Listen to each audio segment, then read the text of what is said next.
Halo semuanya, perkenalkan nama saya Marniati Jai, NPM 19053111007, Prodi Pendidikan Fisika dari Universitas Dharma Agung Medan. Kali ini saya akan membahas mengenai faktor-faktor yang mempengaruhi masalah pendidikan. Nah, baik, sebelum kita membahas mengenai faktor-faktor yang mempengaruhi masalah pendidikan ini, terlebih dahulu kita harus mengetahui apa yang menjadi arti atau maksud dari pendidikan ini.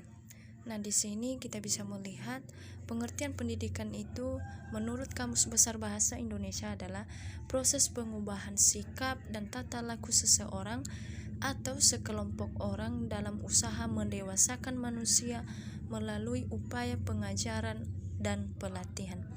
Di bawah ini juga kita bisa melihat pengertian pendidikan menurut Undang-Undang Dasar Sisdiknas nomor 20 tahun 2003, yaitu pendidikan merupakan usaha sadar dan rencana untuk mewujudkan suasana belajar dan proses pembelajaran agar peserta didik secara aktif mengembangkan potensi dirinya.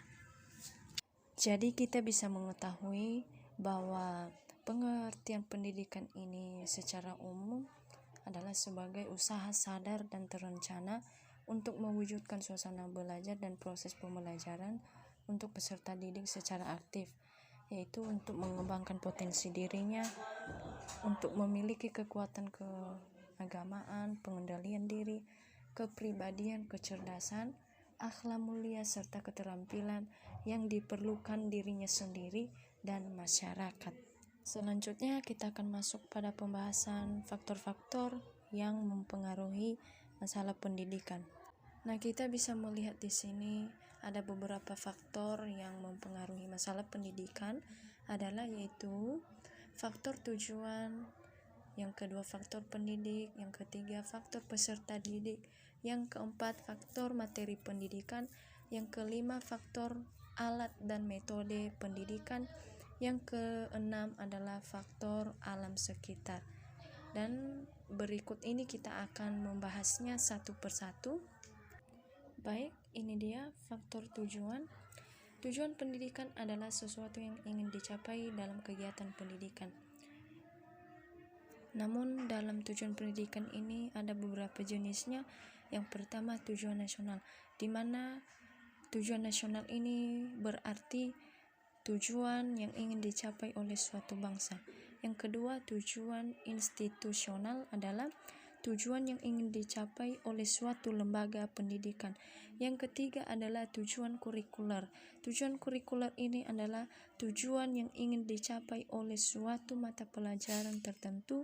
Jadi kita bisa mengetahui bahwa tujuan pendidikan ini secara umum adalah untuk membentuk manusia Indonesia yang bisa mandiri dalam konteks kehidupan pribadinya, kehidupan bermasyarakat, berbangsa, bernegara, serta berkehidupan sebagai makhluk yang beragama ketuhanan yang Maha Esa. Nah, baik, kita masuk pada penjelasan selanjutnya adalah faktor pendidik. Faktor pendidik ini menurut Prayitno adalah pendidik merupakan penyelenggaraan praktek pendidikan terhadap sejumlah anak atau peserta didik yang menjadi tanggung jawabnya untuk memperkembangkan semua potensi mereka secara optimal. Namun secara kodrat, pendidik ini ada dua, yaitu orang tua dan pendidik yang disebut sebagai guru. Namun menjadi seorang pendidik itu dia harus mengetahui beberapa hal sebagai berikut. Nah, kita bisa melihat di sini seorang pendidik itu harus memahami beberapa hal. Yang pertama, memahami potensi anak. Memahami potensi anak ini untuk diperkembangkan secara optimal. Yang kedua adalah memahami kondisi anak. Memahami kondisi anak ini juga sangat perlu, yaitu untuk mengadakan penyesuaian program-program pendidikan bagi anak. Yang ketiga, melakukan kegiatan dan memberikan pelayanan pendidikan sesuai dengan potensi dan kondisi anak, yaitu untuk memperkembangkan potensi anak secara optimal juga.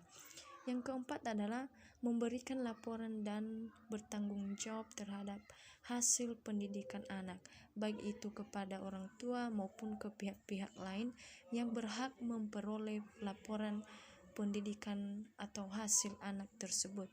Yang kelima adalah bekerja sama dengan orang tua dan pihak-pihak lain yang terkait dengan pendidikan anak demi menyelenggarakan pendidikan anak seoptimal mungkin.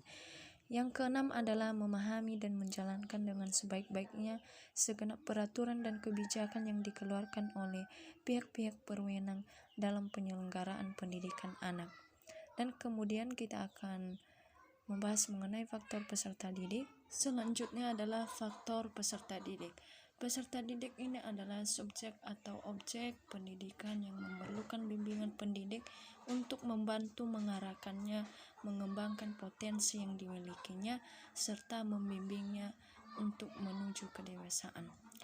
Namun peserta didik ini juga dalam pendidikannya dia harus memperoleh, yang pertama harus memperoleh kesempatan belajar, kemudian fasilitas belajar, dan pelayanan pendidikan dari orang tua dan pendidik. Yang kedua adalah terhindar dari pemaksaan kehendak dari orang tua dan pihak lain yang mengganggu penyelenggaraan. Jadi seorang juga peserta didik ini tidak perlu dipaksa, atau mungkin ada paksaan dari orang tua ataupun dari pihak lain. Yang ketiga adalah terhindar dari hambatan yang menghalangi penyelenggaraan pendidikan anak. Yang keempat adalah terhindar dari perlakuan yang merugikan penyelenggaraan pendidikan anak. Yang kelima adalah terhindar dari peraturan atau kebijakan yang memaksakan kehendak yang menghalangi atau merugikan pendidikan anak. Selanjutnya adalah faktor materi pendidikan. Materi pendidikan itu harus diperhatikan karena ini akan membantu untuk mewujudkan tujuan pendidikan yang kognitif, efektif, dan psikomotor. Isi atau bahan materi pendidikan harus tepat untuk dipilih. Kriteria apa yang harus dipertimbangkan dalam memilih isi materi tersebut, karena berdasarkan tujuan pendidikan yang ingin dicapai ditetapkan dalam isi materi pendidikan yang relevan. Kita tahu bahwa tujuan pendidikan itu sangat luas dan mulai dari umum sampai ke tingkat tujuan khusus yang sekecil-kecilnya. Jadi guru harus memberi penafsiran yang tepat mengenai jenis dan fungsi tujuan yang akan dicapainya secara konkret, sehingga dapat memilih bahan materi yang tepat sesuai dengan tujuan tersebut. Selanjutnya adalah faktor alat dan metode pendidikan. Yang pertama yang kita bahas adalah metode pendidikan. Metode pendidikan adalah cara yang berfungsi untuk mencapai tujuan pendidikan. Di dalam metode pendidikan ini juga ada beberapa faktor yang harus diketahui untuk bisa mengetahui apakah metode tersebut sudahkah bisa digunakan atau masih belum. Yang pertama yaitu tujuan yang ingin dicapai. Yang kedua, faktor murid ikut menentukan efektif tidaknya suatu metode tersebut. Yang ketiga adalah faktor guru. Tetapi dalam faktor-faktor ini secara umum dapat dikatakan bahwa setiap metode itu pasti mempunyai hal baiknya dan kelemahannya juga.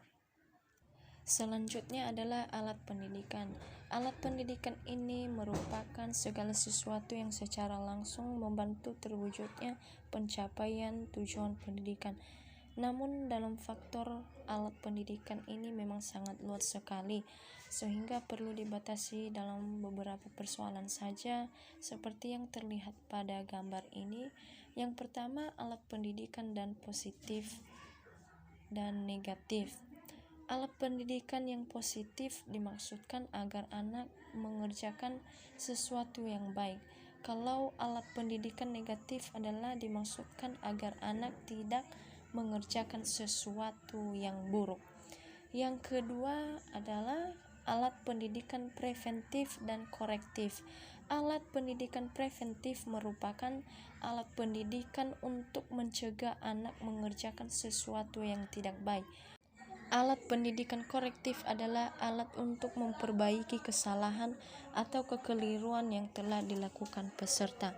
Yang ketiga adalah alat pendidikan yang menyenangkan dan tidak menyenangkan. Alat pendidikan yang menyenangkan ini merupakan alat pendidikan yang digunakan agar peserta didik menjadi senang. Kalau alat pendidikan yang tidak menyenangkan dimaksudkan agar membuat peserta didik tidak senang. Selanjutnya kita masuk pada faktor alam sekitar.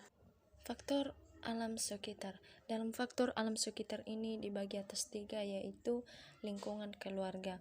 Lingkungan keluarga merupakan lingkungan pendidikan yang pertama dan utama. Karena keluarga memiliki pengaruh yang kuat terhadap perkembangan kepribadian anak. Karena sebagian besar kehidupan anak berada di tengah-tengah keluarganya. Jadi oleh sebab itu, orang tua juga dalam hal ini harus melaksanakan pendidikan, hendaklah memperhatikan hakikat perkembangan anak. Yang kedua adalah lingkungan sekolah. Lingkungan pendidikan yang kedua ini sangat bertanggung jawab dalam melaksanakan pendidikan di lembaga. Jadi yang bertanggung jawab di sini adalah guru. Karena peranan guru sangat berpengaruh terhadap pencapaian tujuan pendidikan.